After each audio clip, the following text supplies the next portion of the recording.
Aí, esse aí que você passou com o mouse em cima mesmo. Desce um pouco. Aí, o de cá. Em cima. A esquerda é o ícone da esquerda. Esse? Não, da direita. Aí, clica nele. Não, de cá. De cá, de cá. Não.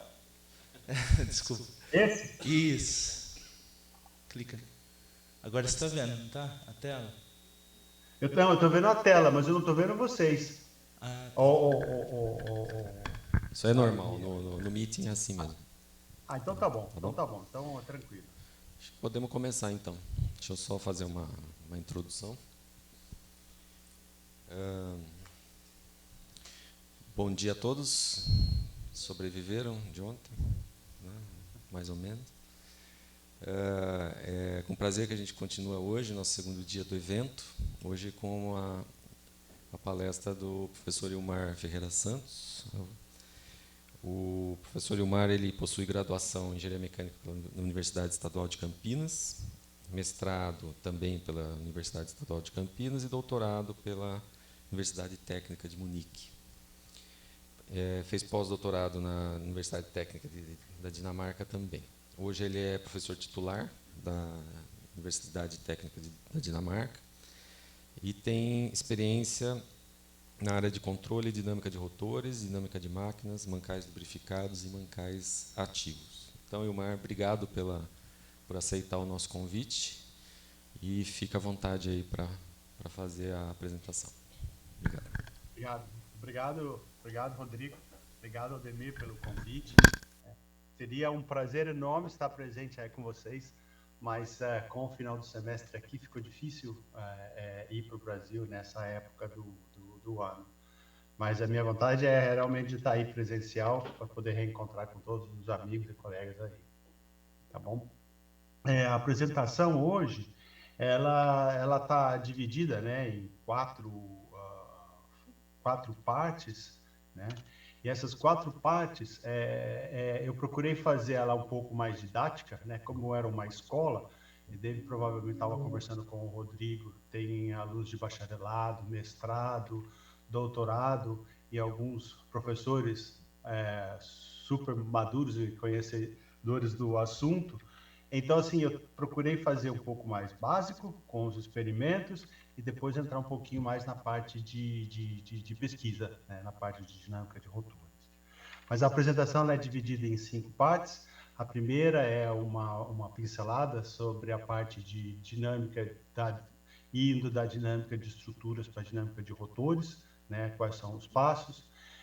Ver a dinâmica de rotores pela ótica da mecânica dos sólidos, ou ver a dinâmica de rotores pela combinação da ótica de sólido e mecânica, ou mecânica mole ou dura. E depois, quando a gente vai vendo o link, né, da parte dura, da parte mole, você vê que hoje em dia a dinâmica de rotores deveria talvez ter sido vista mais pelo ponto de vista de multifísica, e é o que eu vou falar no ponto número 4. Né? E aí no finalzinho tem as conclusões. Então, assim, de dinâmica de estruturas para dinâmica de máquinas. Né? De uma maneira geral, né, o que a gente quer, né, quando a gente trabalha com dinâmica de rotores, né, a gente geralmente tem um sistema físico. Deixa eu pegar o mouse aqui. A gente tem o sistema físico. E do sistema físico, a gente quer criar um modelo matemático, que hoje em dia o pessoal fala de digital twin. Né? Então, esses passos para criar esses modelos matemáticos, eles são baseados na cinemática e na dinâmica, e depois que você faz o equilíbrio de dinâmico, você chega em equações diferenciais que têm esse formato aqui. Ou seja, são equações não lineares. É o que você faz, você lineariza essas equações não lineares, acha um ponto de equilíbrio, e aí você trabalha com esse formato de equações, que é o formato que a gente trabalha geralmente em vibrações, em dinâmica de máquinas, né?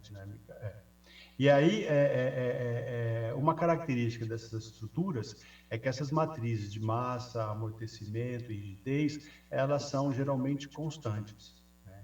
Enquanto quando você vai para a parte de máquinas, você vê que você começa, quando você tem a parte de sólido, incluído o efeito giroscópio, você vê que o efeito giroscópio ele varia com a rotação.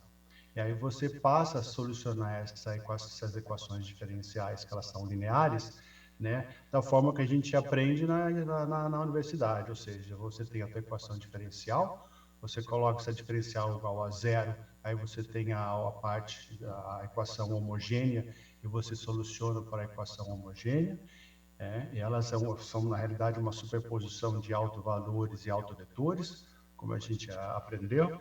E aí, se você tiver alguma excitação variante no tempo, você soluciona essa equação diferencial e acha a resposta permanente.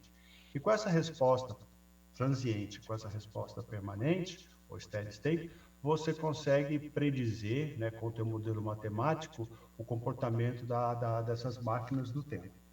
Esse é o objetivo, geralmente, quando você está trabalhando com dinâmica de rotores, né? Ou de uma maneira geral, com modelamento de sistemas, múltiplos corpos. Mas para você chegar nessas equações, você precisa de uma série de etapas. A primeira etapa da saída do sistema físico, que geralmente vem na forma de papéis, né, de desenhos, ou se o sistema for físico, você tem algum problema e você quer conseguir entender o sistema físico, a primeira coisa que você precisa fazer são modelos. E se você trabalha com mecânica de sólidos, você vai fazer modelos mecânicos. E esses modelos mecânicos, para você construir, você vai precisar fazer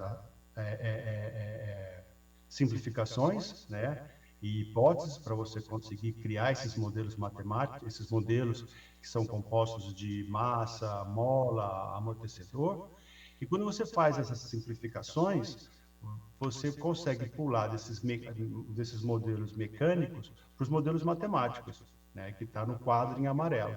Então, para você chegar nessas equações, você fez as suas hipóteses e aí você usa os princípios dos axiomas da mecânica, postulados por Newton, Euler, D'Alembert, Lagrange, Young, Poisson, Coulomb, Hertz e assim por diante.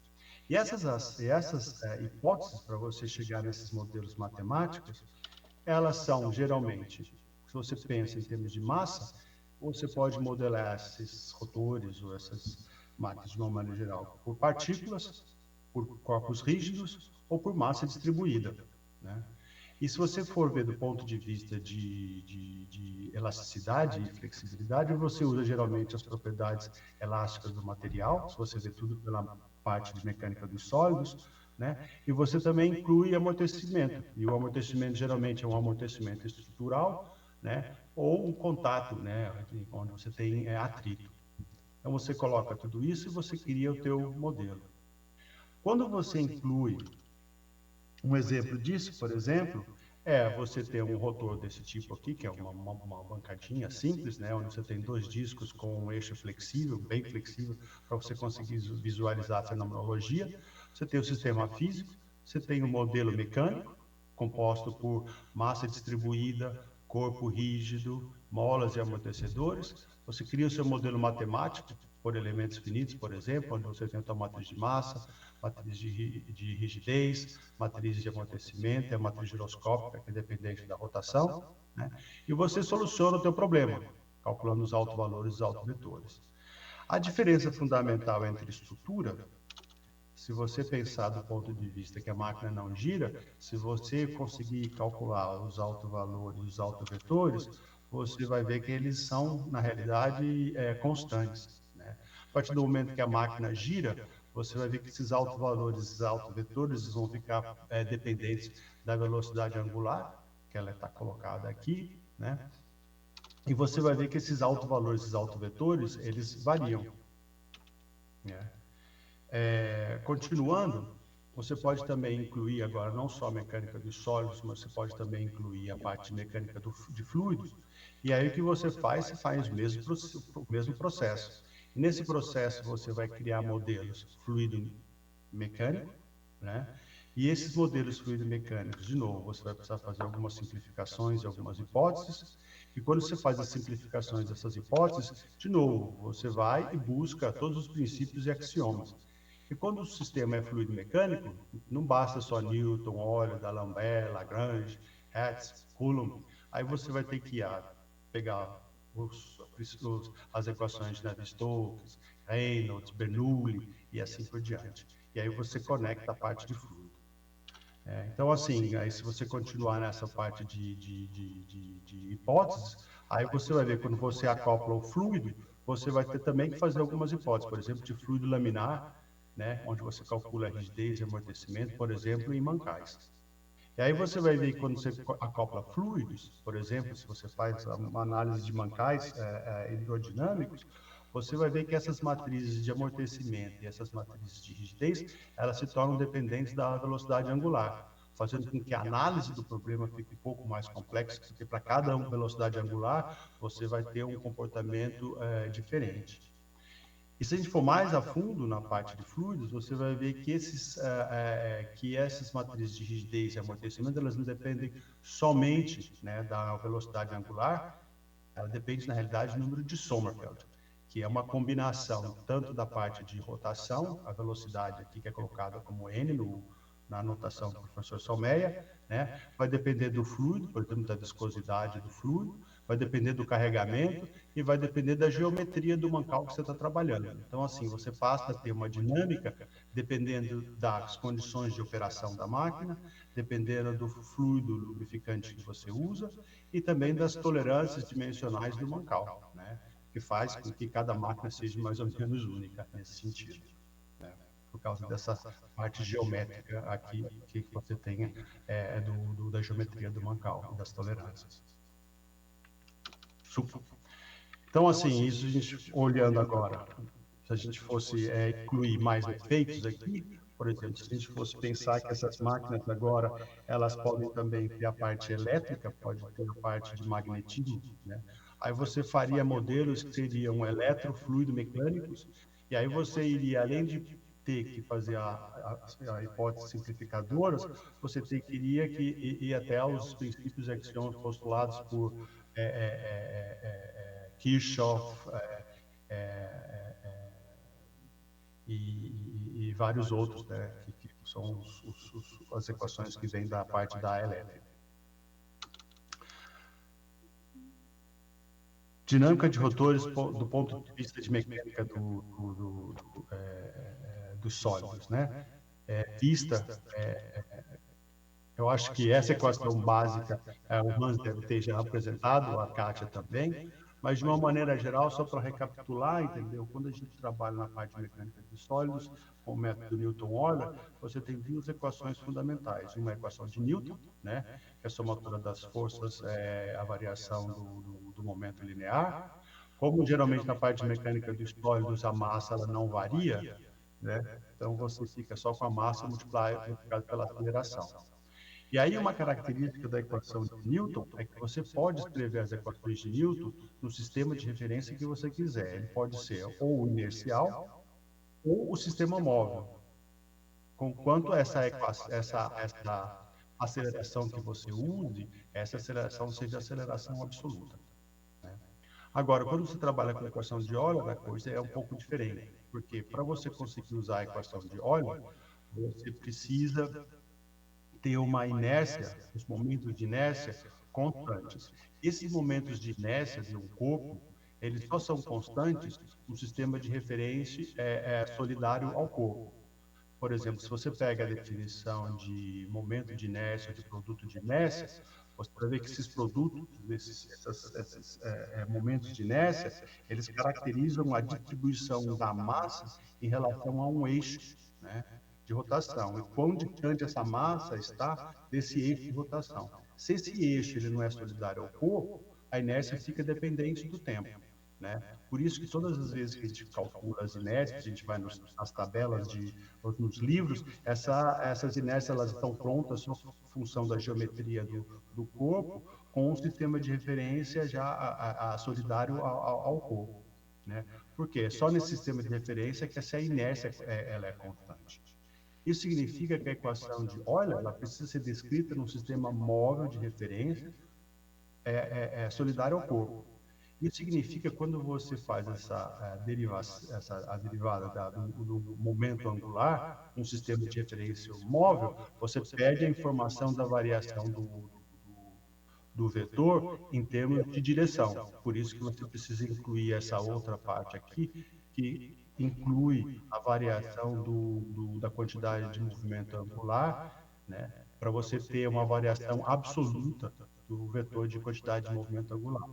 Então, assim, essa é a diferença entre você escrever a equação de Euler e a equação de Newton. De Newton você pode escolher o sistema de referência que você quer, o de Euler não, tem que ser solidário ao corpo.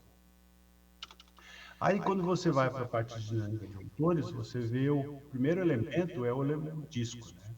Então, se você olha o elemento de disco, você vai ver que o disco ele tem a massa, né, que vai a massa e a inércia, que vão contribuir com os graus de liberdade de translação e de rotação, e você vai ter a matriz giroscópica, né? E a matriz giroscópica, ela só vai existir se a rotação existir.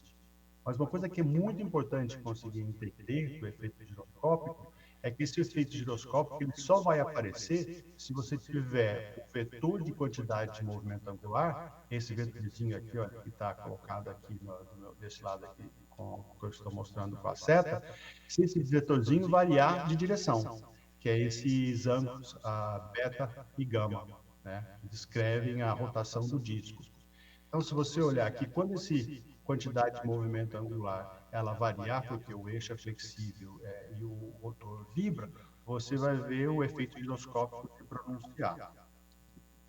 Então, aí, se você pega esse disco e você monta esse disco num eixo flexível e você coloca esse disco numa posição simétrica, você vai ver que nesse primeiro modo de flexão do rotor, o que acontece? Esse momento quantidade de movimento angular, ela fica paralela. Então, se você vai até o diagrama de Campbell, que explora a variação da parte imaginária do seu alto valor em função da velocidade angular, você vai ver que esse modo ele passa a ser praticamente constante. Não varia muito, porque a quantidade de movimento angular ela não varia de direção. Já ao contrário, quando você coloca o disco no centro, o teu rotor vibra no segundo modo. No segundo modo, você vai ver que esse vetorzinho de quantidade de movimento angular, ele vai inclinar. E ao inclinar, você tem o efeito giroscópico, né? Que acopla as duas direções ortogonais de rotação. Isso mais ou menos para ter uma clara ideia, né, do que o diagrama de Campbell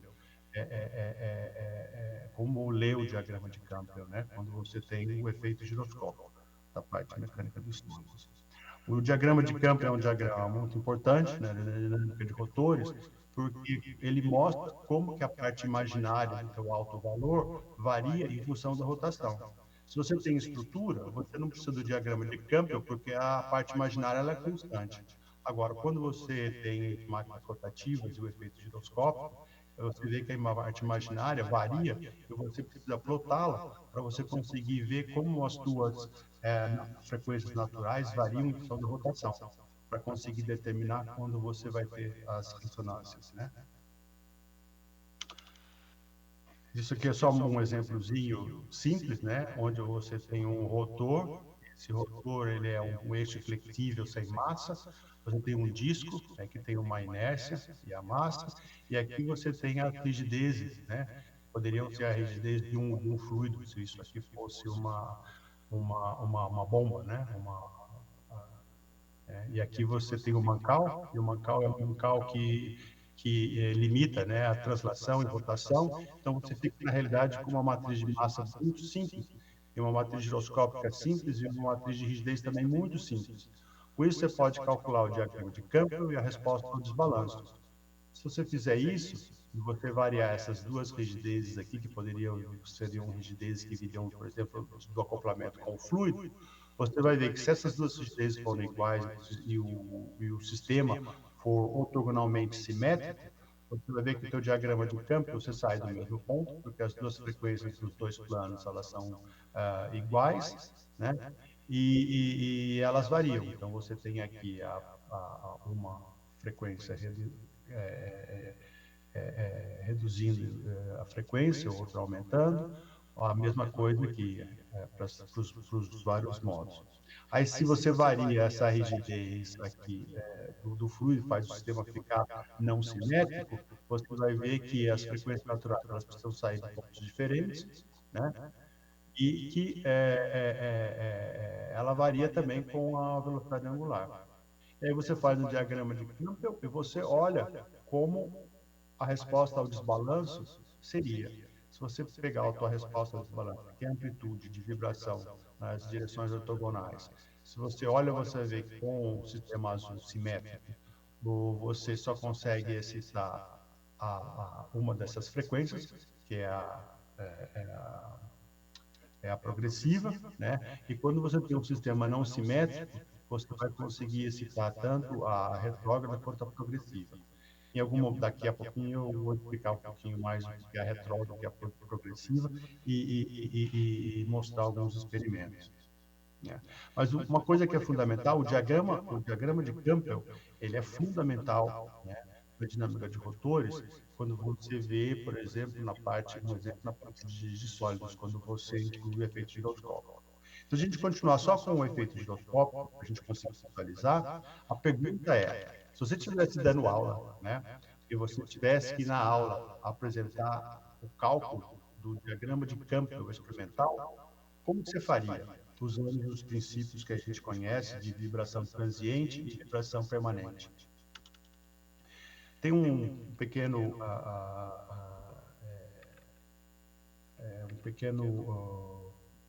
uma pequena bancadinha que eu levo na sala de aula, né? E essa bancada que eu levo na sala de aula, ela é composta por um rotor. Eu não sei se vocês estão me vendo ou não, mas o rotor é composto por dois mancais magnéticos passivos. Então, esse aqui, olha, tem um rotor magnético passivo, o outro mancal magnético passivo e o mancal magnético passivo, os dois. E aí você tem o rotor aqui, olha, e esse rotor, ele está simplesmente apoiado nesse disco, e esse disco gira com o motor e por atrito você coloca o sistema em rotação. Na realidade, é um peãozinho, né? Na realidade, é um peão que você deixa o peão numa posição de equilíbrio apoiado nesse disco que é cônico, né? E com os mancais magnéticos passivos. E você tem a possibilidade de trocar esses discos, tá? Um disco menor e um disco maior. Então, como fazer um diagrama de Campbell experimental? Eu coloquei o diagrama de Campbell porque vem direto da lousa, né? Porque assim, a ideia de usar essa bancada é você ir fazendo, construindo o diagrama de Campbell experimental na sala de aula. Então, como que você pode fazer? A gente sabe que a resposta de um sistema, né, linear, ele é composto pela solução homogênea e a particular. Essa homogênea aqui é uma superposição das frequências e dos modos. E essa aqui é a particular que precisa de uma força para gerá-la. Então, o que a gente pode fazer? A gente pode pegar, colocar esse rotorzinho, que aqui você consegue ver um dos mancais, e lá embaixo você vê outro mancal magnético passivo. Então, esse eixo ele está sem atrito, ligado por molas magnéticas à estrutura. E você tem aqui um sensor que mede a vibração nas duas direções ortogonais, um sensor aqui e um outro sensor do outro lado.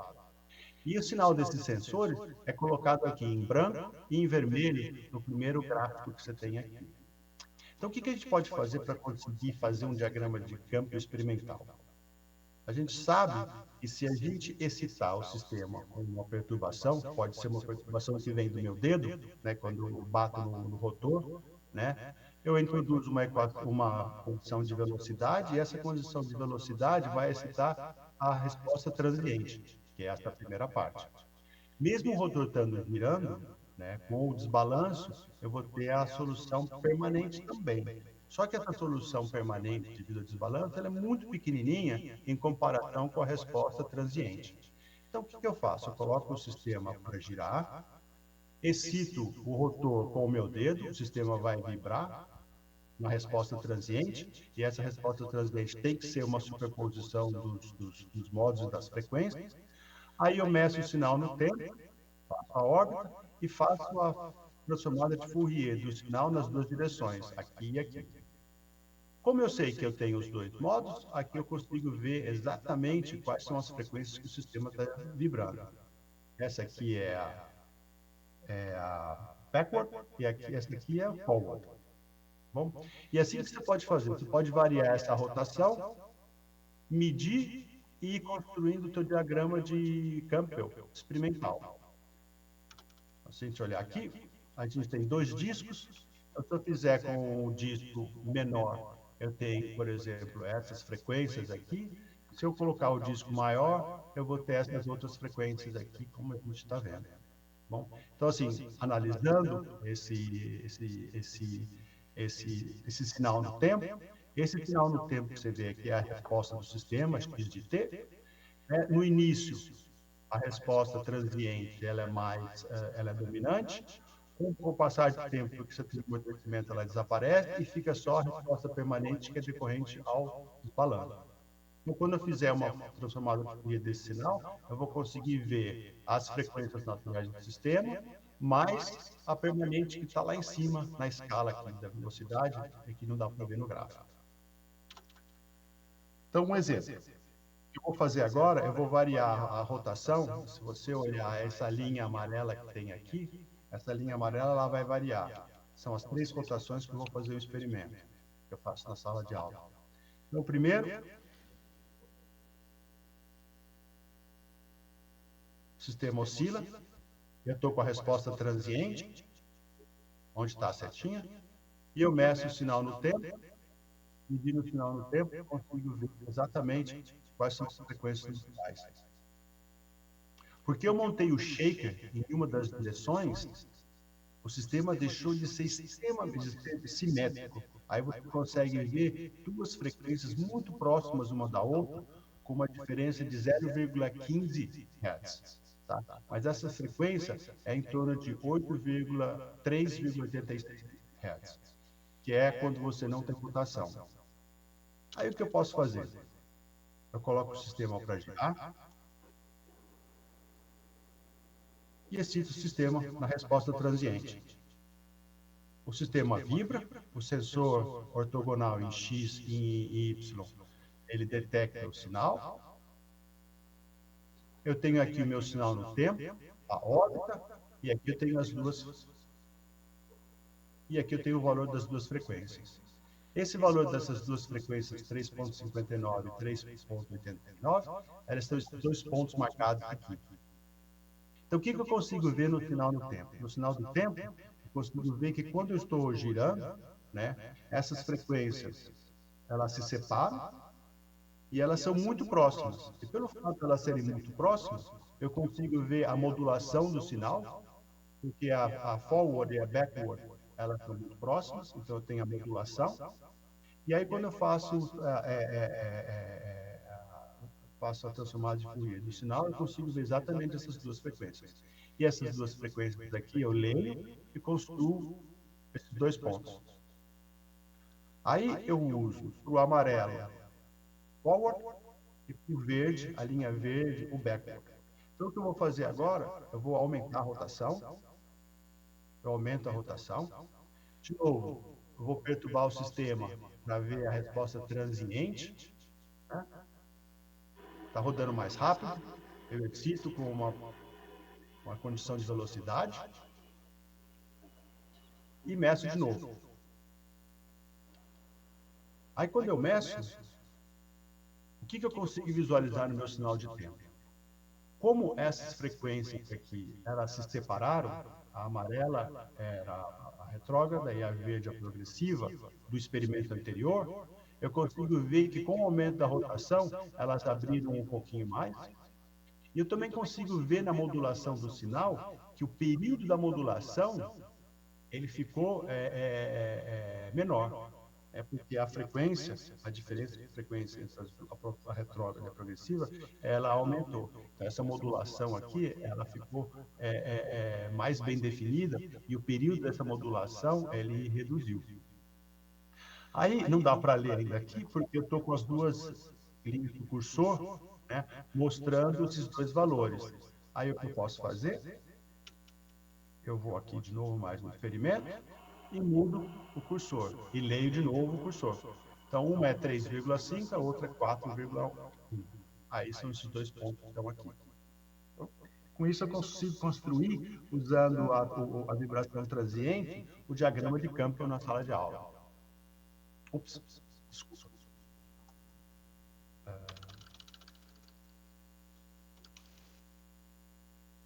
Bom.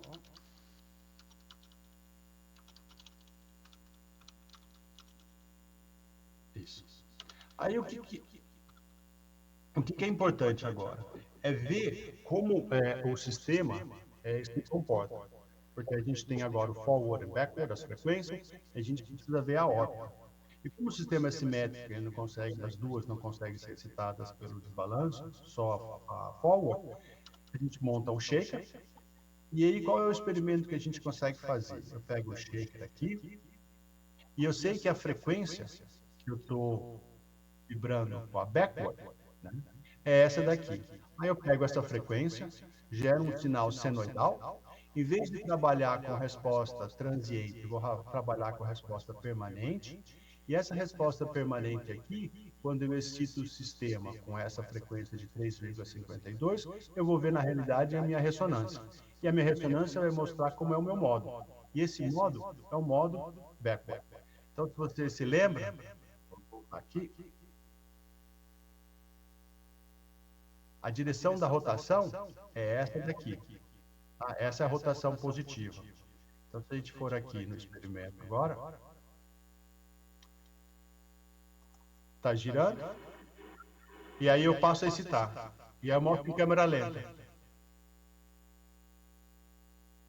Aí eu começo a excitar com a frequência de 3,5 Hz, que é a retrógrada, e aí o que acontece? O centro do eixo, em vez de girar no mesmo sentido da rotação, ele começa a girar no sentido contrário. Em slow motion, fica bem fácil de conseguir visualizar.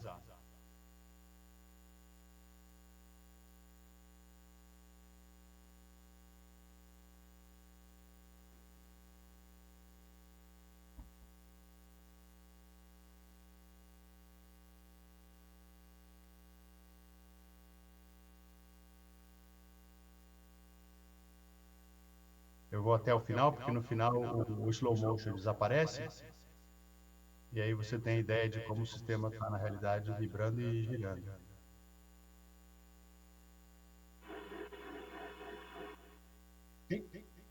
Aí o que eu posso fazer agora, em vez de excitar a backward, eu vou excitar a forward.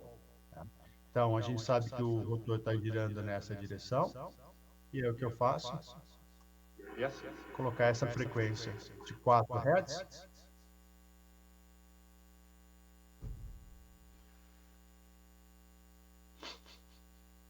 E aí você consegue ver o movimento do centro do rotor na mesma direção que velocidade angular. De novo, o que a gente está vendo aqui é a resposta permanente, porque eu estou excitando com o shaker, com uma força. Essa força senoidal tem a frequência de 4,01 Hz.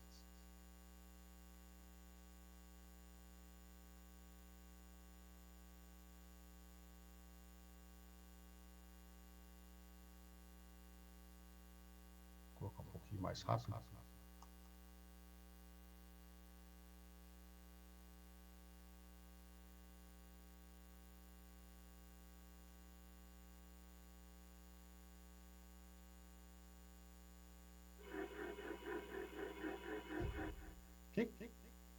Aí, uma coisa outra que a gente pode fazer é o seguinte: deixa o sistema sendo excitado na forward, com 4,01 Hz, e mudar a frequência do shaker para 3,5. E aí a gente conseguiria ver o sistema que estava girando, o centro do rotor que estava girando em forward, girar em backward.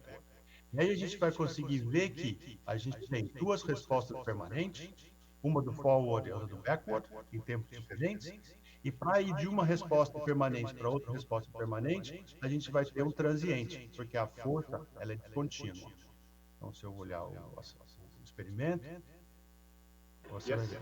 É forward, eu ligo, mudo o sinal, a frequência do sinal, eu tenho um transiente.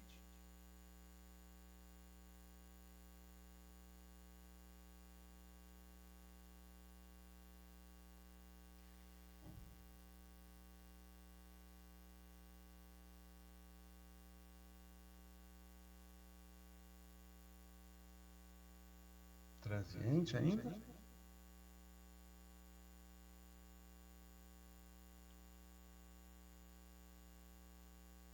E aí você começa a já ver a órbita backward sendo formada.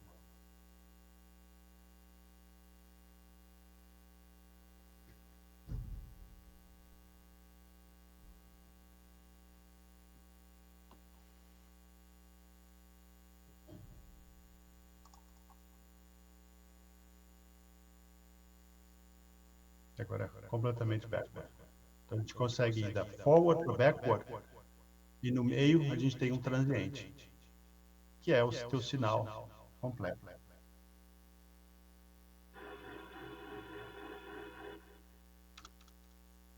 Agora tem uma pergunta. E a pergunta que eu tenho, ela é simples na realidade.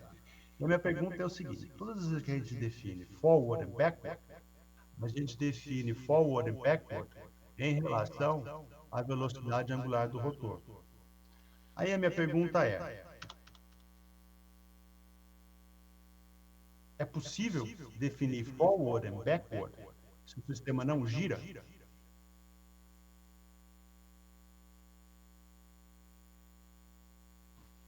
Aí se a gente vê o movimento de uma partícula, ou duas partículas, né, um sistema com 2 graus de liberdade, no plano, a gente vê na realidade que esse sistema, como eu perturbo, eu tenho uma superposição modal. Ou seja, as duas massas em fase e as duas massas em oposição de fase, e esses modos eles são superposicionados, né, que é a resposta transiente. Aqui, na realidade, eu tenho 2 graus de liberdade também, em x e y. Então, se você olhar aqui, eu perturbar o sistema, você vai ver que o sistema ele vai ter 2 modos ortogonais entre si, né? Que não necessariamente está na direção x e y, porque depende da rigidez que você tem aqui dos ímãs, né? Mas isso representa uma mola, né? Aí o sistema pode vibrar com um modo aqui, com outro modo aqui, ortogonal, e um forward e um backward. Por que não? E o forward e o backward eu poderia definir como se fosse o sentido positivo da rotação no eixo Z, que é o eixo do rotor. Então, se eu definir x, y com a mão direita, regra da mão direita, e o Z saindo do plano, a minha rotação positiva seria a rotação positiva do eixo. Se eu definir dessa forma, por que eu não posso ter forward e backward? Um exemplo disso é se você olhar a vibração agora desse rotorzinho.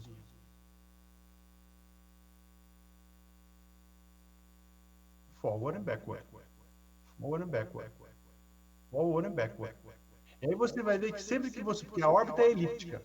E todas as vezes que você muda de forward para backward, você tem que fazer um movimento circular e aí você muda. Aí eu vou colocar de novo aqui.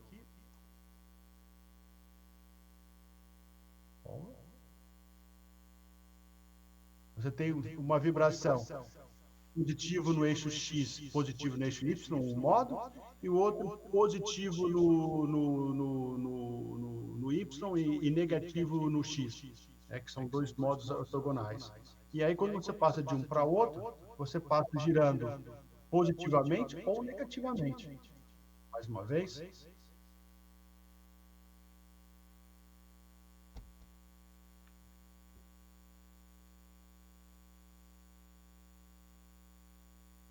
E o sistema não está girando.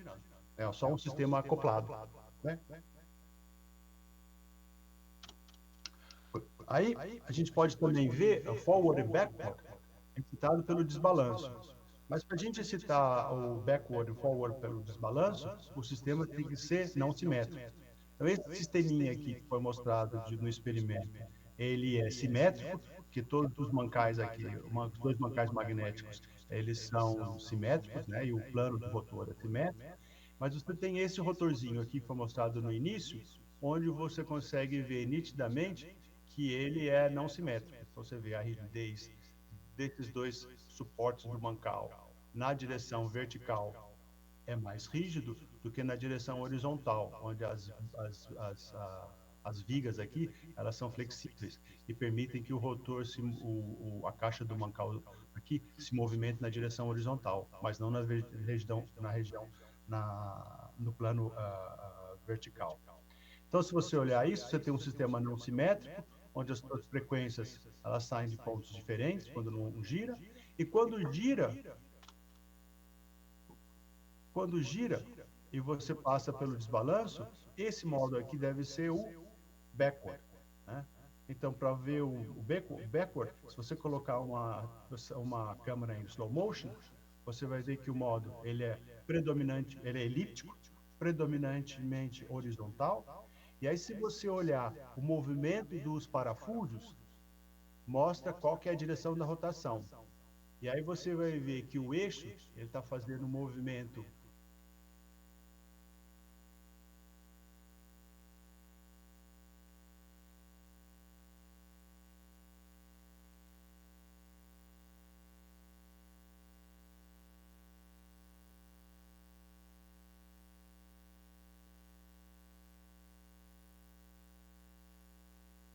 Ô, Ilmar, só um minutinho que o som parou aqui.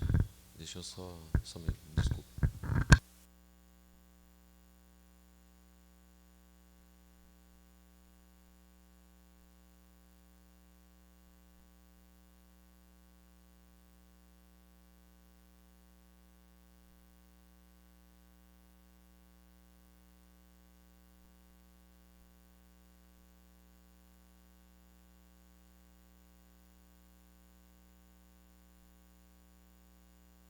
Ilmar, tenta falar alguma coisa, vamos ver se... Não, não está saindo.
Ô, Ilmar, eu vou fazer o seguinte, eu vou pôr o microfone no computador, acho que dá para... Vamos ver.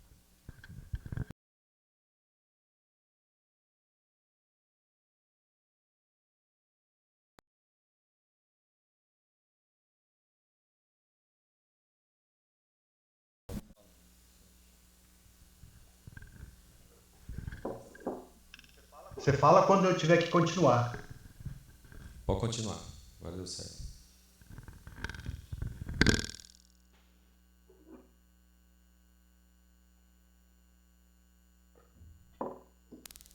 Mar, eu acho que deu certo agora.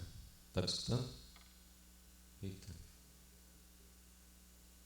Não, mas é para vir pelo... Tá me escutando agora, Ilmar? Não, esse aqui é o alto-falante. Espera aí.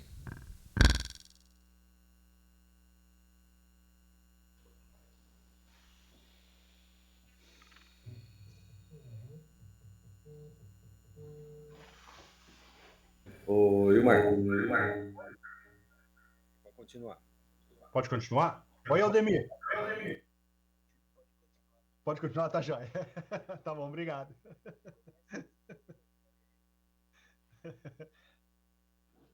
Só, vou colocar meu cronômetro de novo aqui. Bom, continuando.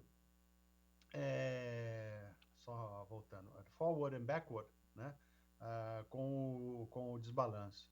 Então, a gente sabe que quando o sistema é simétrico, esse quadro azul, esse sistema físico azul, o diagrama de Campbell, ele tem esse formato e a gente não consegue excitar a órbita backward aqui, porque ele se comporta como essa curva azul. E aí, se o sistema for não simétrico, como a gente comentou, que esse rotor aqui, o suporte dos mancais, eles são feitos com vigas, e na direção vertical a rigidez é muito mais alta do que na direção horizontal, né? Eu crio uma assimetria, né, no rotor, e aí o diagrama de campo ele passa a se comportar com essa linha tracejada, e aí eu vejo que a resposta ao desbalanço eu vou ter tanto a excitação backward e a forward.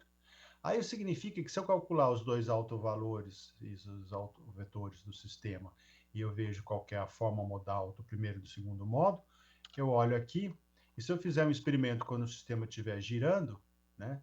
Isso aqui é com a rotação parada. Se o sistema estiver girando, o sistema ele vai ser encontrado aqui, e eu consigo visualizar a forma modal.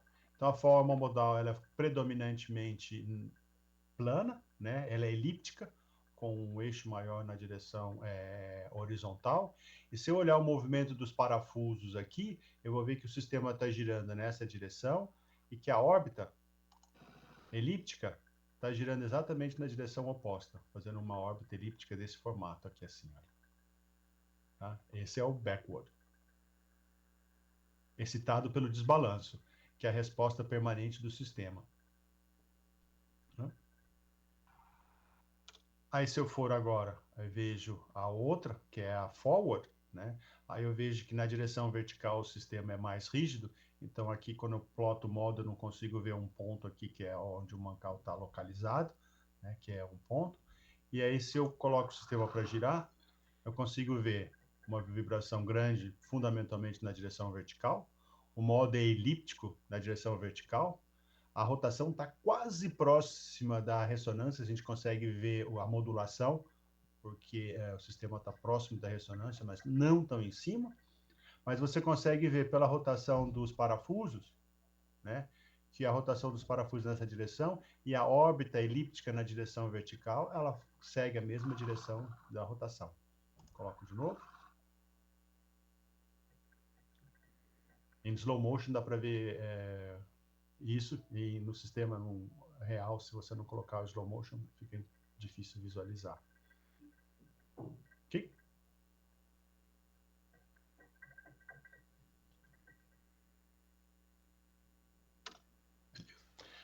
Tudo isso pela ótica de mecânica dos sólidos. Se a gente for olhar agora qual é a mecânica dos sólidos e mecânica dos fluidos, a gente tem elementos nos elementos de máquinas como o impeller, como os mancais, como as palhetas, como os selos, todos eles que envolvem forças que vêm de fluido, né? Então, assim, se a gente for pegar esses elementos, né, e agora, por exemplo, como exemplo, o mancal, a gente vai ver, por exemplo, como a gente modelaria o mancal. Aí a primeira coisa que a gente precisa ter em mente, né, que esses mancais hidrodinâmicos, eles sempre vão ser separados por uma película de óleo, né, ou de fluido lubricante. lubrificante. Essa película, né, de óleo, que a gente pode observar aqui no mecânica dos fluidos, né, essa película que você está vendo aqui, essa película laminar, é essa mesma película que separa a superfície do rotor da superfície do mancal. Isso significa que o seu rotor ele vai ficar levitado numa película de líquido ou de fluido desse formato, se o fluido se comportar laminarmente, né? Então, assim, tudo que a gente calcula nessas tabelas, principalmente de Sommerfeld, é sempre para fluido laminar. É a primeira hipótese que você faz para você conseguir modelar o sistema. Aí uma outra coisa que é super importante nesses mancais hidrodinâmicos, né, é a capacidade de carga. Para você criar essa capacidade de carga, uma coisa é fundamental. Se você olhar esse menino, uma coisa que eu posso garantir para vocês, essa foto aqui eu não fiz na Dinamarca. Aí se você olhar o menino, você vai ver que ele desliza na prancha. Na realidade, o efeito hidrodinâmico, se você tiver um gradiente, se você olhar aqui, o menino pulando na prancha. Ops, um minuto.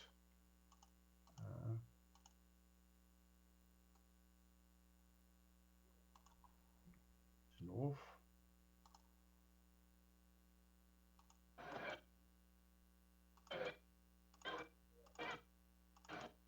Agora ele vai pular na prancha.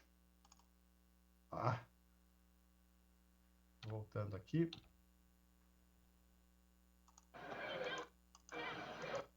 Ele pulou na prancha. Uma coisa que é fundamental é a gente observar o gradiente. Esse gradiente aqui, ele é positivo. E é exatamente esse gradiente positivo que te dá a sustentação. Então, na realidade, se a gente for olhar nos mancais hidrodinâmicos, de uma maneira geral, os vários tipos que você tem, o lobular, o cilíndrico, o na forma de limão, o tilting pad, todos esses mancais, a única coisa que distingue esses mancais é a geometria, é a forma de criar esse gradiente aqui em relação ao fluido, que vai criar a tua força, a sua capacidade de carga do mancal, para você conseguir deslizar. Tá? Então, para modelar esses mancais, o que você faz? Você pega um elemento infinitesimal de fluido, né? Você isola aqui, você faz uma série de hipóteses. A primeira hipótese é que o fluido é laminar, ou seja, se o fluido é laminar, você vai ter várias lâminas de fluido deslizando entre eles, né? E esse fluido, esse cisalhamento que é colocado aqui, esse cisalhamento ele vai ser representado por um fluido newtoniano, que é, na realidade, a equação constitutiva para descrever o atrito no fluido, que é um fluido newtoniano. Você tem a viscosidade e aqui você tem o gradiente da velocidade, né, entre as lâminas de fluido.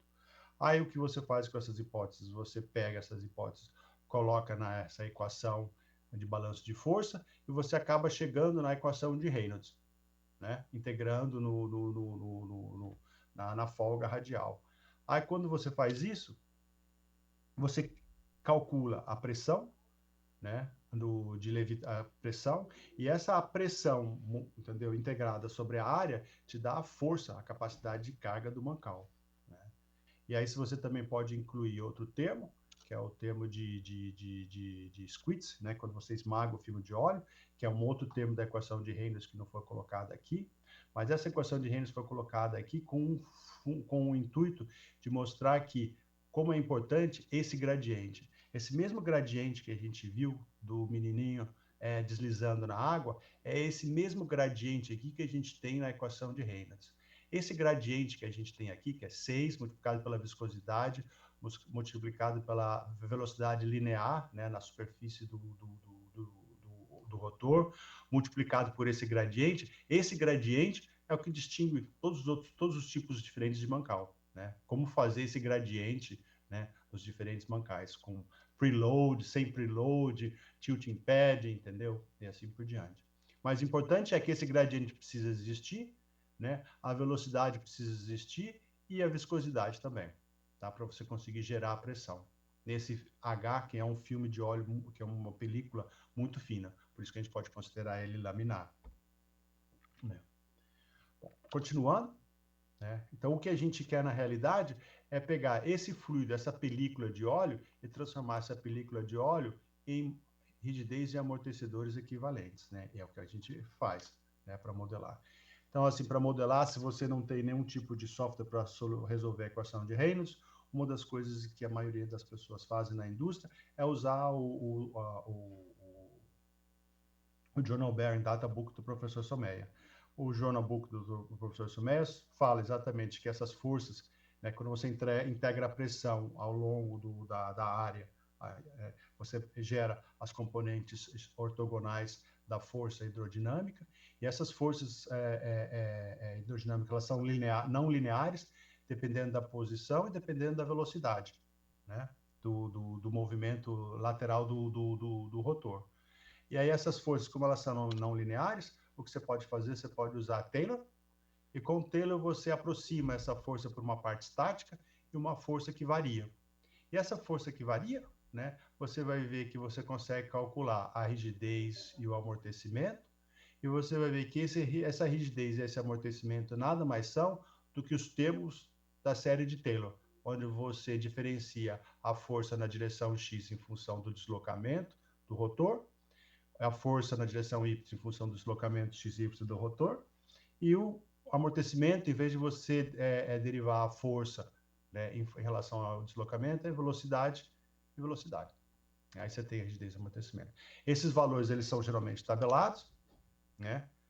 E aí, quando você tabela esses valores, você tem uma tabela desse tipo, né? Então, nessas tabelas, você vai ver que tudo é dado em função do número de Sommerfeld, que é esse número que está aqui. Então, esse número de Sommerfeld, ele relaciona a viscosidade do fluido que você está usando, a velocidade angular do rotor em Hertz, por isso que é dada em N.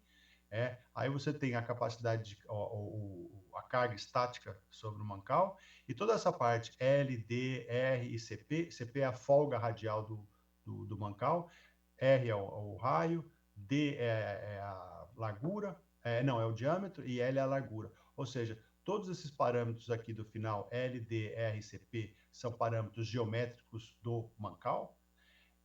N e W são a rotação e o carregamento, que são parâmetros operacionais, e a viscosidade é um parâmetro do fluido que você usa, né? Então, na realidade, quando você calcula a rigidez e amortecimento, a rigidez e amortecimento ela vai ser função de todos esses parâmetros, né? O que faz com que a análise de uma máquina rotativa levitada por mancais hidrodinâmicos se torne um pouco mais complexa, porque você vai ver rigidez e amortecimento variando muito.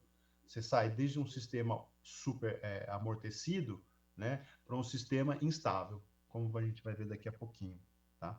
Mas como que você usa essas tabelas? Primeiro, você varia o número de Sommerfeld. Tá? Então, aumentar o número de Sommerfeld significa aumentar a velocidade. Aumentar o número de Sommerfeld significa diminuir o carregamento estático, né? E todas as relações, elas estão dentro desse número de Sommerfeld, né? Que é muito utilizado para você conseguir fazer análises, né? Então, na primeira coluna que você tem aqui, você tem o número de Sommerfeld. Então, você tem a excentricidade e o ângulo de atitude. Então, se a rotação é bem baixa, ao centro do teu rotor, ele está bem... vou colocar aqui o laser. O centro do teu rotor, o centro do rotor, ele está aqui embaixo. Quando você começa a girar mais rápido, né, a superfície do rotor com a non-slip condition, ou seja, o óleo tem que ter a mesma velocidade superficial da superfície do rotor, você tem um efeito de bombeamento. Então, quanto mais rápido você gira, mais óleo você vai ter que fazer passar pela folga radial do mancal, gerando uma pressão mais alta, fazendo com que o centro do rotor ele se movimente na direção do centro.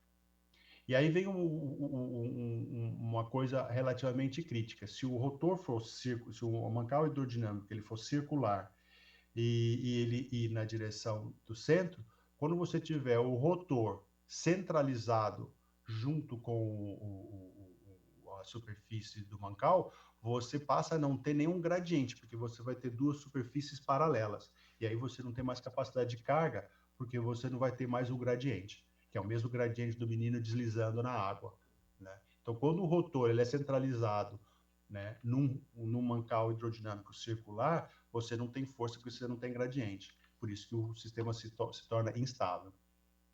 Né? Mas isso tudo você consegue, por exemplo, calcular, por exemplo, o locus, né, com o par, excentricidade e ângulo. E aí, se você quiser calcular a rigidez de amortecimento, você usa as outras tabelas. Né? E aí, então, uma coisa que a gente pode fazer é o seguinte: se a gente pegar, variar a rotação para um mancal desse tipo aqui, e conseguir ver qual que é a resposta do sistema.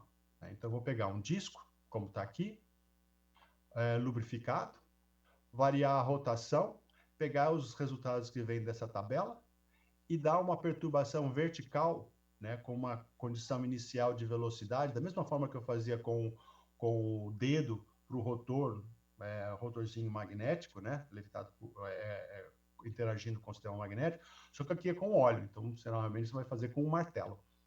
Então, você coloca uma condição inicial de velocidade nessa direção e você consegue ver qual que é a resposta do eixo na direção x e y. Ou seja, você está aqui com o rotor girando, você varia a rotação, põe uma rotação de 2.000 RPMs, né, e dá uma martelada no rotor, né, uma condição inicial de velocidade. E aí você vê que na direção x ele varia, ele vibra dessa forma, na direção vertical ele vibra dessa forma, e aí se você for fazer uma órbita, você vê que essa órbita tem dessa formato. Se você colocar essa órbita dentro do mancal, você vê que essa órbita ela vai ter esse formato aqui, em coordenadas polares. E a localização do centro de equilíbrio, ele vai estar aqui, da mesma forma que ele vai estar aqui. Se você rodar, se o sistema girar com uma velocidade mais alta e você fizer a mesma excitação com a mesma velocidade, ou seja, com a mesma energia, ele estiver rodando uma velocidade maior, como a rigidez de amortecimento variam e o amortecimento começa a reduzir, você vai ver que o rotor vibra, oscila e volta para a posição de equilíbrio porque está estável. E esse é o sinal no tempo na direção horizontal e esse é o sinal no tempo na direção vertical. Aí você faz a órbita, aí você vai ver que essa órbita agora, a localização está um pouquinho mais alta, né? Um pouquinho mais afastada porque a velocidade aumentou. E essa órbita que você usou, a mesma energia que você usou anteriormente, produz uma órbita um pouquinho maior. Aí se você vai para uma velocidade mais alta, de 4.900 RPMs, você faz o mesmo teste, aí você vê que o rotor está quase na iminência de ficar instável, né? E essa vibração, ela continua. Aí se você faz uma órbita, você vê que o centro era aqui e ele vai ficar circulando essa posição de equilíbrio aqui, né? Tudo isso que você está vendo aqui, na realidade, esses três casos aqui, eu vou colocar de novo esse, são com três rotações diferentes, onde eu dou uma perturbação e vejo uma resposta transiente, né? Da mesma forma que eu fiz com o outro rotorzinho, né? Aí, se você faz isso com várias rotações, o que você consegue ver? Você tem diferentes rotações, você vai ter diferentes posições de equilíbrio, com a mesma energia que você excita em diferentes rotações, você vai ter órbitas bem diferentes, né? Que você consegue ver pela resposta transiente. Aqui eu estou assumindo que o desbalanço é zero. Aí, se você olha de uma maneira geral e compara, você vê que esse teu logos, quando a velocidade aumenta, o centro do rotor, que está aqui, ele começa a se movimentar na direção do centro. E se você olhar aqui, é exatamente isso que está acontecendo. Só que quanto mais próximo você se aproxima do centro, menos você tem o gradiente, né? Que é o gradiente que vai gerar a capacidade de carga, porque o rotor ele vai se movimentando na direção do centro e aí a folga radial ela vai ficando, na realidade, praticamente constante. E essa órbita vai ficando maior. É quando o rotor se torna instável. Isso para você analisar no tempo, né? Se você quiser analisar em termos de parte imaginária e parte real, o que geralmente você faz? Você faz um diagrama de Campbell, que é a parte imaginária do teu alto valor, e para você ter a análise de estabilidade, você faz um mapa de estabilidade, ou seja, você avalia a parte real do teu alto valor. E aí você varia a rotação, ao variar a rotação, você vê como que a parte real, a parte imaginária varia, e aí você consegue ver nitidamente, né, que você tem aqui uma parte imaginária variando, e essa parte imaginária que está aqui, ela é sempre zero, porque o sistema é super amortecido, não tem frequência, só tem parte imaginária, só tem parte real negativa. E aí, quando você vai aumentando mais a rotação, um sistema que era super amortecido passa a ficar subamortecido e você cria uma outra frequência aqui. Por isso que algumas vezes fica difícil você pegar um sistema com mancal hidrodinâmico, né, e analisar, porque para cada rotação você vai ter uma característica diferente de frequência, de fator de amortecimento. E por isso que você faz também a análise de estabilidade, para ver quando esse sistema aqui, olha, ele cruza a parte positiva e fica instável. Se você quisesse fazer essa mesma análise que a gente está mostrando aqui, ela animada, né? Você poderia fazer alguma coisa desse tipo aqui, olha.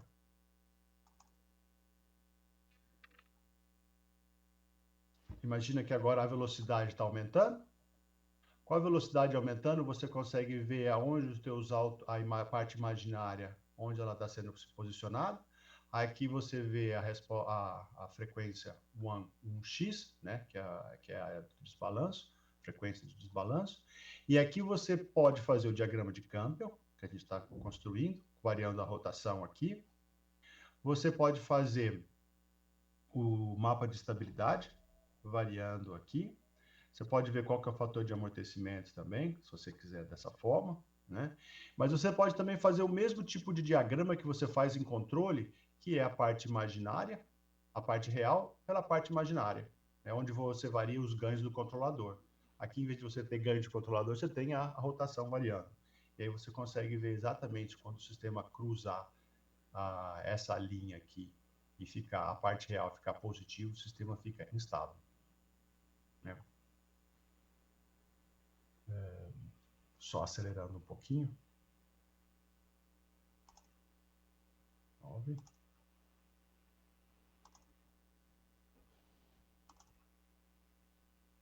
Isso, ficou instável, que é uma das partes reais ficaram positivas. Só para ilustrar. Experimento. Como que você pode fazer um experimento desse na sala de aula? Então, na sala de aula que a gente faz, a gente tem um rotorzinho. Esse rotorzinho, na realidade, ele tem 2 mancais hidrodinâmicos. Então, se você olhar aqui, esse rotorzinho está aqui. Você tem 2 mancais hidrodinâmicos, né? Deixa eu colocar o laser aqui, que fica mais fácil. Você tem um mancal hidrodinâmico aqui e o outro mancal hidrodinâmico não dá para ver, e você tem um disco. Na realidade, ele simula exatamente o sistema que a gente tinha anterior, um disco, né, e num filme de óleo. E aí você vem com o martelo, e você bate no rotor aqui com diferentes velocidades. Então, aqui que você faz? Na sala de aula você tem 2 projetores, e um projetor você pode congelar. Então, um eu congelo, né, com o sistema estável, que é esse aqui, e aí eu vou variando a velocidade com o outro, até ver o sistema ficar instável. Aqui, e aí eu posso comparar o sistema estável com o sistema instável. Então, aqui que a gente faz é o seguinte, aqui tem o rotor, você tem dois sensores que medem X e Y, exatamente como a gente fez na parte teórica, né? Aí você pega esses sinais, você tem o sinal no tempo, dos 2 sinais, aí você tem a órbita, e você tem o sinal também fazendo a transformada de Fourier, né, do sinal. Então, aí, se você olhar, se você coloca o sistema para girar a 5.000 RPMs, e você faz o experimento, aí o que você observa? Você observa que quando você dá a martelada no rotor, e o sensor de deslocamento mede as posições na direção vertical e horizontal e vertical, você vê uma resposta transiente, e essa resposta transiente, quando ela morre, você fica com a resposta permanente. Então, você tem a resposta transiente, que vem da condição de inicial de velocidade, da martelada, né? E aí ela amortece, e aí você fica aqui com o quê? Com o desbalanço, a resposta permanente. e um pouquinho de ruído das medições, tá? Mas isso é o que você vê no teu sinal no tempo, x de t. Aí, se você pegar e fazer uma transformada de Fourier desse sinal, você vai ver que você vai ter uma frequência, que é essa frequência que você consegue detectar aqui no início, que é a parte imaginária do teu alto valor, que oscila, né? E você vai ver também uma amplitudezinha pequenininha aqui, que é da resposta permanente devido ao desbalanço. Aí você vê que na direção horizontal, o sistema vibra muito mais do que na direção vertical, porque como ele está carregado pela gravidade, ele é mais amortecido, né, nessa direção. Na realidade, se você olhar aqui, o sistema nem vibra, né? Ele é super amortecido, né? Ele bate e volta para a posição de equilíbrio, né, que é aquela característica que eu falei que é super amortecido. Aí o que você pode fazer agora? Você varia a rotação na sala de aula, tem vários. E aí quando você chega nessa rotação de 5.350 RPMs, o que você consegue ver? Você dá a martelada no rotor.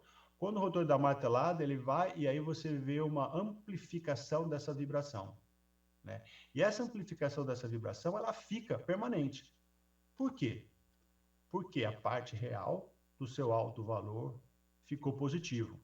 E quando a parte real do teu alto valor fica positivo, o sistema começa a vibrar com a parte imaginária desse alto valor que ficou positivo. Então, na realidade, aqui, se você olha, aqui a gente tinha a resposta transiente, ela morria e você ficava com a resposta permanente. Aqui, quando o sistema está instável, você fica com a resposta, na realidade, transiente, numa forma permanente. Porque se você olhar aqui a frequência de vibração aqui, essa frequência aqui, na realidade, é a frequência natural do sistema, ou a parte imaginária, do alto valor que ficou instável, né? Aí, se você olhar essa frequência aqui, você pega essa frequência e você divide pela velocidade angular, você vai ver que isso dá mais em torno de 0,5, né? Que é o que você corresponde na literatura. Demorou décadas, né, para os pesquisadores nos anos de 1940, de 20 a 60, 70, entendeu? Consegui entender por que essa relação existia. Entre eles, o professor Lund, que trabalhou aqui na Universidade Técnica da Dinamarca também. Mas o mais importante algumas vezes com os alunos, eles confundem ressonância com instabilidade. Nas duas condições, as vibrações elas aumentam, mas para você ter uma ressonância, você precisa de uma excitação externa, ou desbalanço, ou do shaker, né? E você tem uma fonte externa de excitação que coincide com uma das frequências naturais do sistema. Isso caracteriza uma ressonância.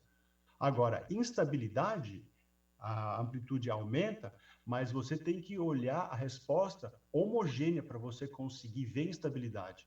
Se você continuar calculando a tua resposta permanente ao desbalanço, ela vai continuar muito bonitinha, entendeu? Mas é a parte homogênea que vai te mostrar que o sistema está instável e que está vibrando com uma amplitude grande. Se você olhar nesse sinal aqui e nesse sinal aqui, e você fizer a transformada de Fourier, você vai ver que a componente dominante é a da frequência natural, né? E se você olhar aqui, onde você deveria ter o desbalanço, a informação do desbalanço, ela é tão minúscula em comparação com a parte imaginária que você nem consegue ver. Mas ela existe.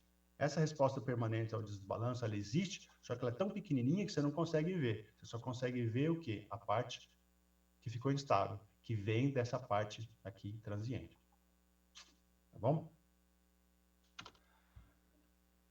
Só para ver o horário aqui. Tem mais 5, 10 minutos, isso aí eu termino. Dinâmica de rotores do ponto de vista de multifísica, né? Porque assim, a gente viu que a gente acoplou dinâmica de rotores pela ótica da mecânica dos sólidos, dinâmica de rotores pela ótica de dinâmica dos sólidos e mecânica de fluidos, mas se você vê hoje em dia, você vai ver que assim, a dinâmica de rotores, ela descreve as interações entre partes rotativas e não rotativas, considerando corpos rígidos, flexíveis, e essas interações, elas envolvem fluido lubrificante, às vezes contato com asperidade, dependendo do tipo de regime de lubrificação que você tem, forças, interação com fluido, interação com forças magnéticas. Então, na realidade, se você quiser incluir tudo isso, você vai ver que você precisa, na realidade, de um sistema multifísico, né? Com equações que vêm das diferentes áreas para você poder acoplar. Porque, na realidade, você tem o rotor girando, interagindo com as partes. E essas partes podem ser interação com fluido, interação eletromagnética. E quando você precisa descrever essas forças, ou procurar equações constitutivas para descrever essas forças, você precisa ir para os diferentes domínios, né, da física. Fluido, eletromagnetismo, né? Então, se você olhar a dinâmica de rotores hoje, né, ela está mais integrada, né, nessa transformação digital, e poderia ver como componentes básicos de mecânica, elétrica e software, né, integrada, né, para você conseguir projetar e otimizar essas máquinas rotativas de forma adequada, né? E mesmo em termos de sustentabilidade, você vai ver que para você conseguir resolver esses problemas, você vai ter que adotar determinadas medidas ou determinadas, você vai ter que ir em direções que são não usuais, né, e que são criativas, né? Que até então não valia a pena, mas hoje em dia vale a pena porque você cria uma máquina que é mais sustentável, né? Então, assim, exemplos disso, você tem os mancais magnéticos, né, que é um exemplo característico de interagindo com o rotor, onde você precisa de forças magnéticas, você precisa de sistema de controle, ou você tem esses fluidos, os mancais controláveis de fluido, né, e assim por diante. Aí, se você for ver, na realidade, onde a dinâmica de rotores hoje está inserida? Na realidade, a dinâmica de rotores está inserida em System Engineering Dynamics. Então, na realidade, o rotor é uma parte de um contexto, né, de multifísico, né? Então, hoje, se você for ver como você tem especialidades, né, da dinâmica de rotores na parte de sólidos, ou especialidades, entendeu, na parte de fluido, ou na parte de eletromagnetismo, mas de uma maneira geral, entendeu, a gente precisaria ver dinâmica de rotores dentro de um sistema, né, de dinâmica de engenharia, né, onde você tem a interação do rotor com os múltiplos corpos, com vibrações, com sistemas de controle, contato de mecânica, atrito e desgaste, mancais com fluido, onde você tem a parte termoelastro-hidrodinâmica, mancais magnéticos com a parte de eletromagnetismo, e aí você ainda coloca os atuadores, que eles podem ser piezoelétricos, hidráulicos, pneumáticos, os sensores também, que podem ser piezoelétricos, eletromagnéticos, ou seja, tudo está muito integrado, né? Então, assim, a dinâmica de rotores, hoje em dia, na minha opinião, ela está dentro de uma visão multifísica, né? E nessa visão multifísica, o laboratório aqui na DTU ele foi construído. Então, eu estou aqui há 25 anos e esse é mais ou menos o laboratório, a foto do laboratório que foi construído. Só para dar um exemplo bem rápido, né? Das bancadas, aqui tem uma bancada onde você tem a injeção de um mancal ativo com fluido, com óleo. Aqui você tem uma bancada onde você usa ar e piezoelétrico. Aí você tem aqui uma bancada que é para armazenamento de energia cinética, né, que é uma flywheel, né, onde você tem essas baterias mecânicas, né? E aqui você tem um outro sistema onde você tem toda a parte de monitoramento de uma máquina rotativa, onde você, com todos os sinais, você procura detectar falha, né, bypassando o modelo e usando dados. Então, assim, indo rápido, mancal hidrodinâmico, aqui com controle, aí você consegue ver como eles são projetados, aqui como eles são integrados, né, com os sensores, com as servoválvulas, né, e aqui você consegue ver o princípio de funcionamento. Só colocar isso aqui, o princípio de funcionamento. Se você manda um sinal para a servoválvula com 1 Hz, você vai ver que ele começa a injetar o óleo, né?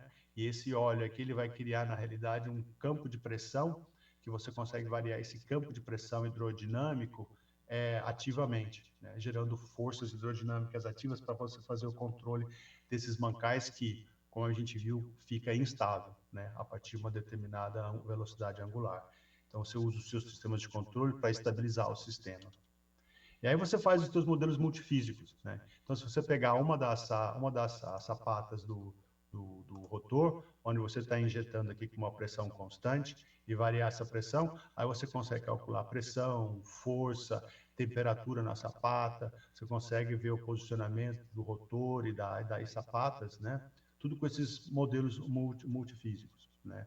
Termoelástico, hidrodinâmico, mais com o rotor flexível e mais com a fundação também, né? Então, esse é um exemplo onde você tem o rotor, a fundação interagindo, né? Você tem o fluido, que é da forma ativa, né? E você consegue ver, projetar o sistema de controle, não só melhorando a performance da máquina, do rotor, mas também parando a vibração, por exemplo, da fundação. Então, por exemplo, se você vê um exemplo aqui, esse é um exemplo experimental, onde você tem aqui varia a frequência, né? Você tem aqui a amplitude de vibração do rotor, e aí você projeta o sistema de controle.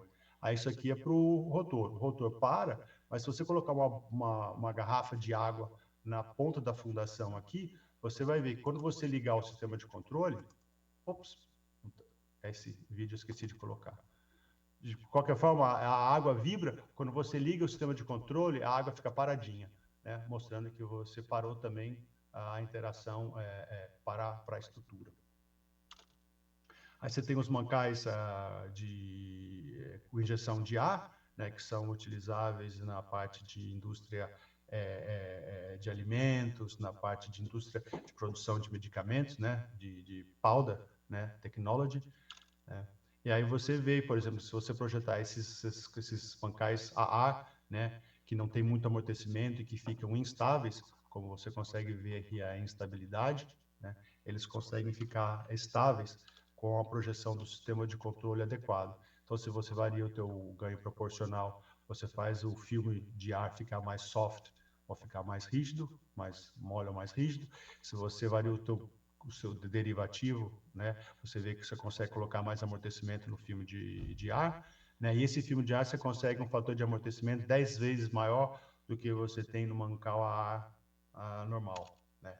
E aí você vê uma aplicação experimental, onde você reduz a amplitude de desbalanço, e o sistema que ficava instável, ele está estável, você continua girando com ele numa velocidade mais alta, né. Um outro exemplo também é o armazenamento de energia, né, via flywheel, né, para sistemas não estacionários.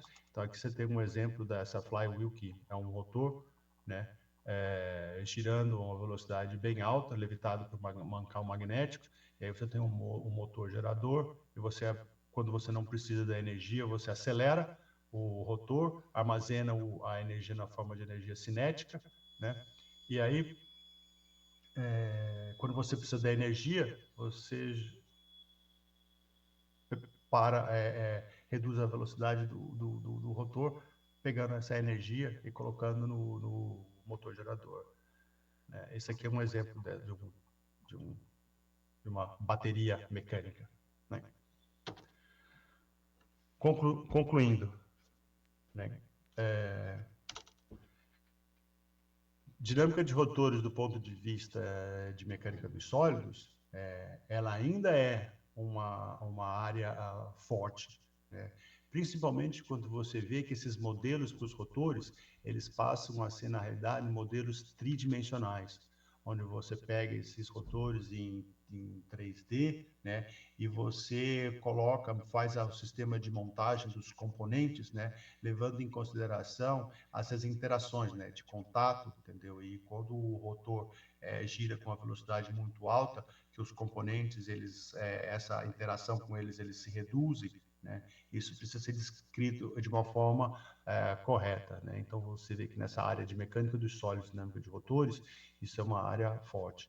Além disso, por exemplo, se você pensa na parte de flywheel, né, na parte de armazenamento de energia, na realidade, assim, esses modelos de rotores, fiber composite rotores, né, é muito importante, né, e toda a teoria que você precisa, ela vem fundamentalmente de materiais da dinâmica dos sólidos.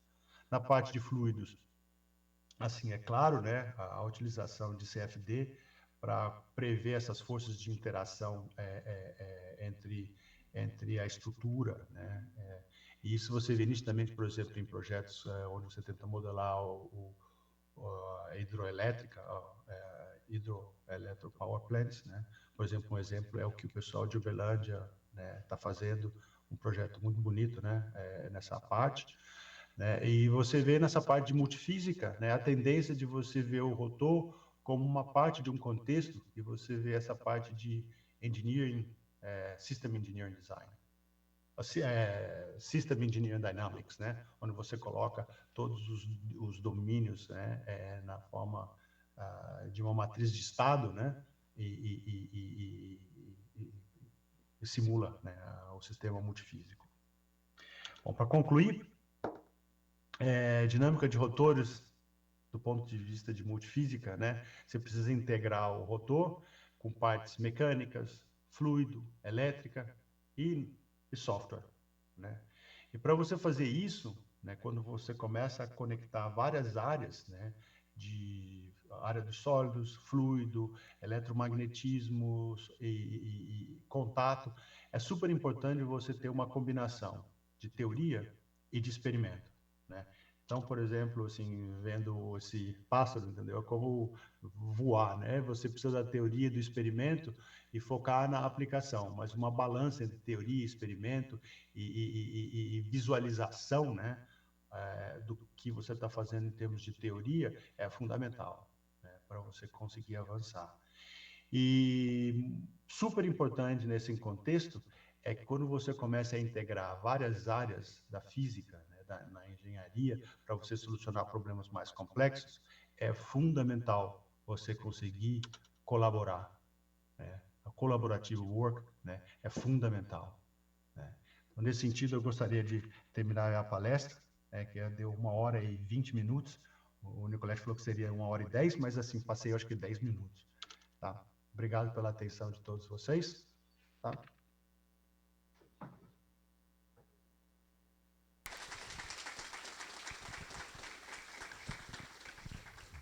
Obrigado, Ilmar. Ilmar, você está me escutando? Acho que ele não está me escutando. Obrigado, Ilmar. Obrigado, Ilmar. Obrigado, Ilmar.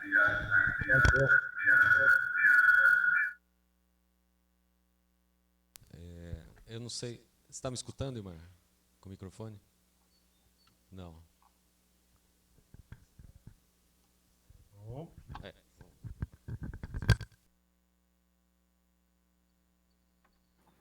Ilmar, você está me escutando agora? Gostei. Só que está um ruído. A gente está com um probleminha aqui. Não tem problema não. Então tá bom. Eu queria agradecer. A gente pode abrir para perguntas, algumas. Né? Tá. Eu posso replicar perguntas. Aldemir, quer fazer a mesma pergunta que você fez para todos?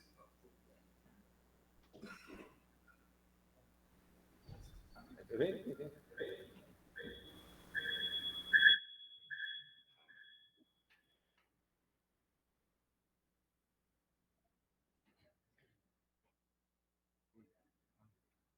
Não?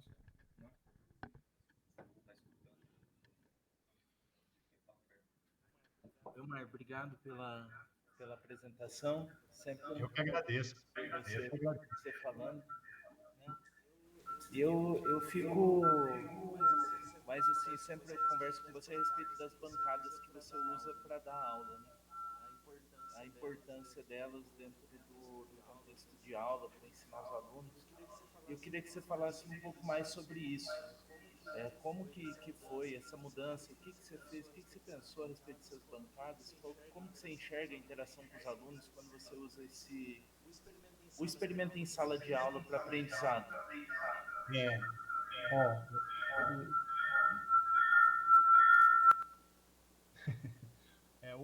assim, a visualização, né, desses efeitos dinâmicos, ele é fundamental, né?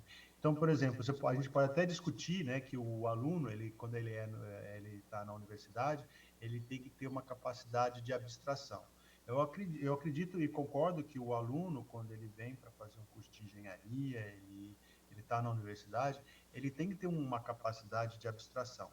Mas para ele ter essa capacidade de abstração, você precisa auxiliá-lo a visualizar. Porque se ele nunca visualizou o que é, por exemplo, uma forward e uma backward, ou se ele nunca visualizou esses fenômenos, o que é realmente, o que está saindo dessas equações matemáticas, o que vem de uma resposta transiente, o que vem de uma resposta permanente, é difícil abstrair, né?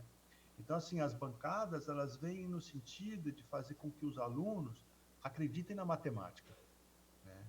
Porque hoje em dia, se você vê a matemática, né, a computação, a parte de implementação dessas equações, entendeu? Ela é uma ferramenta de projeto, né? Então, assim, se a gente quer concorrer e fazer produtos melhores, fazer máquinas melhores, a gente tem que ter a capacidade de entender o que está acontecendo. E a gente consegue entender através de modelos, né? A gente consegue entender, na realidade, o mundo através de modelos. Mas só que esses modelos, eles sempre são uma idealização do que a gente consegue enxergar. E se eles são reais ou se eles não são reais, você só consegue ver se você faz um experimento. Então, nesse sentido, assim, por exemplo, no curso de dinâmica de máquinas, o curso ele é inteirinho, com teoria, experimento, teoria, experimento, teoria, experimento, né? E os alunos, eles visualizam, né, a teoria, eles entendem, vem um resultado da simulação e eles conseguem ver o que sai da simulação, né, da simulação e do experimento. Então, nesse sentido, assim, é fundamental. É fundamental.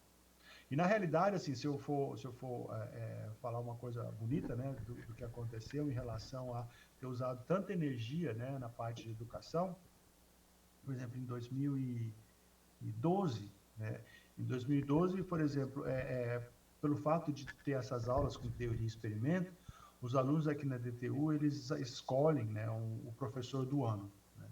Aí teve em 2012, aí eu fui escolhido o professor do ano, né? Aí você recebe um prêmio do reitor e tudo mais, aí tem uma cerimônia, aí na cerimônia a rainha da Dinamarca estava lá também, entendeu?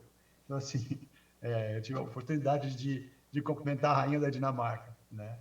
Entendeu? Então, assim, nesse sentido, assim, tem uma série de benefícios, né? Essa energia que você coloca nesses experimentos, né?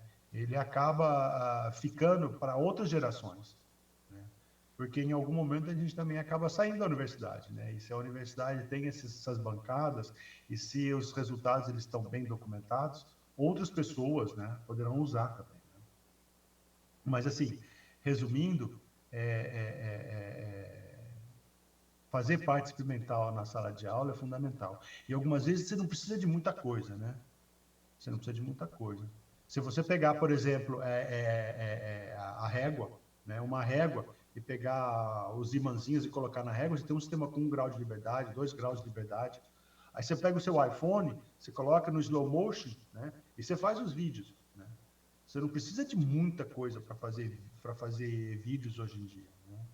Por exemplo, esses vídeos que você tem dos rotores em forward e backward, né? A parte de slow motion, são todos eles feitos com iPhone, né? Aí você pode falar assim, mas eu não tenho sensor no laboratório, mas aí você pode baixar um aplicativo, vou até mostrar esse aplicativo. Esse aplicativo, ele está aqui, você tem um acelerômetro, né? Um acelerômetro nas 3 direções. Então você começa deixa eu pegar aqui só para começar, record. Aí começa a fazer assim, olha. Você monta o teu iPhone na estrutura, deixa a estrutura vibrar, passa 10 segundos,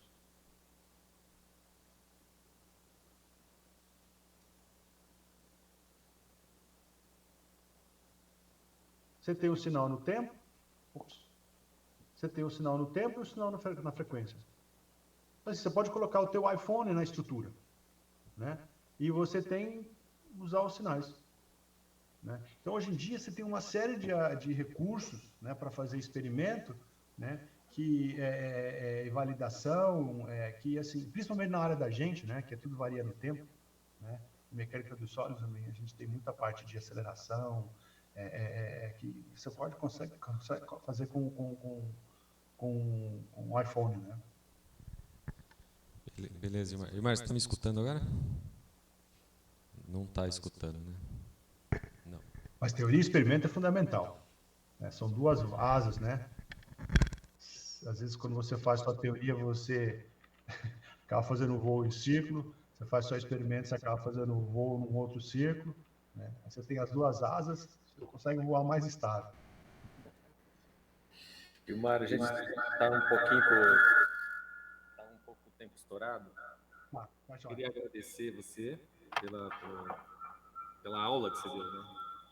Hoje foi uma aula. E a gente preparou uma placa, que depois eu vou te mandar, depois eu vou pedir o seu endereço, eu vou te mandar. Tá. Que é o seguinte: a primeira escola de dinâmica de rotores, tenho o prazer de homenagear o professor Ilmar Ferreira Santos pela importante contribuição no desenvolvimento da área de dinâmica de rotores no Brasil. Se enxerguei longe, foi porque me apoiei nos ombros de gigantes. Tá? E com essa placa, nós aqui do evento homenageamos você pelo exemplo de como se deve fazer um ensino e uma pesquisa envolvendo teoria, simulação, prática. Então, eu queria agradecer muito a sua participação nesse evento. Muito obrigado.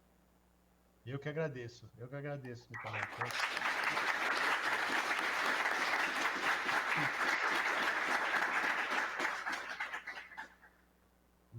Muito obrigado mesmo. É uma honra muito grande receber um prêmio desse de vocês. Obrigado. Agora a gente vai, antes de ir para o coffee break, o professor Trindade vai falar um pouquinho do dinâmico, tá? Então vamos lá. Eu vou deixar um abração para todo mundo aí. Obrigado por tudo, tá? E eu gostaria muito de estar aí com vocês, mas assim, logo eu estou por aí. Não, com certeza. Obrigado, Ilmar.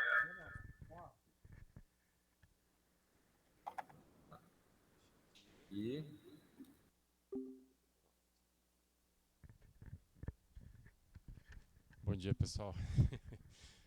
Para quem não me conhece, então, eu sou Marcelo Trindade, sou professor aqui na escola, também junto com o Rodrigo, tá? E a gente vai estar organizando, então, o próximo Diname, né, Diname 2025, tá? Que vai ser lá em Águas de Lindóia, aqui perto, né? De 9 a 14 de março, tá? Por algum motivo, o Google ainda não indexou, então, se vocês baterem Diname 2025, não aparece ainda, deve vir nas próximas semanas aí, tá? Então, vocês podem, talvez, aí anotar o endereço do site, tá? Eventos abcm.org.br, Diname 2025, tá? A gente tem também, então, que está aqui no site também, um LinkedIn, um Instagram, tá? Diname 2025, tá? Então, todas as informações vão estar sendo postadas aí no site e nos dois perfis lá, LinkedIn e Instagram, tá? Nós estamos com a submissão de resumos abertos, tá? Então, aqui tem as instruções, se ele carregar, tá? As instruções para acesso lá no sistema da BCM, tá? Então, estão abertos até 17 de junho, tá? Tem tempo ainda, tá? Um resumo simples de 400 palavras, tá? Até 400 palavras, tá? Então, espero que todos vocês estejam lá, possam participar do evento, né? Que, espero eu, vai ser um sucesso, né? Obrigado.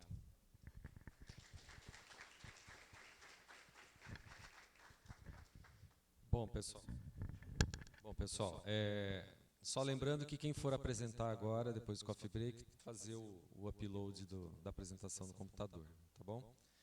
Então, vamos comer.